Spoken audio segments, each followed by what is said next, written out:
Неверојатни 12 милиони евра пари од буџетот, односно пари на граѓаните, потроши СЈО во изминатите 4 години. За завршени само 4 случаи, од кои едниот го загубија.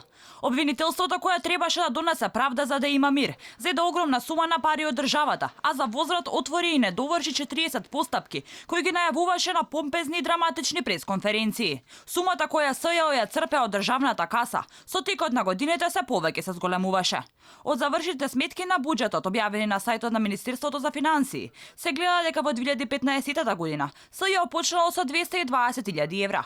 Годинава пак имаат за трошење најголем буџет од 3,7 милиони евра, од кои 1,2 милиони евра се заплати на доместоци. Лани специјалното обвинителство потрошило 1 милион евра само за плати.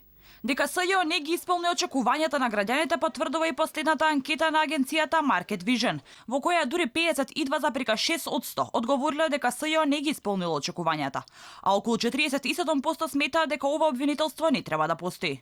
Специјалното јавно обвинителство затвори само 3 случаи, односно за предметот Тенк, каде предмет беше Мерцедесот, предметот Труст, односно добивање на тендер од Елем за ископување јаглен, како и предметот Тифани. Оној кој го загубија беше предметот Тотал за градење викендички во Зелениково без одобрение. За сега во судска постапка се 15 предмети, во кои во речиси сите инволвирани се поранешни функционери на сегашната или поранешната структура на ВМРО ДПМН.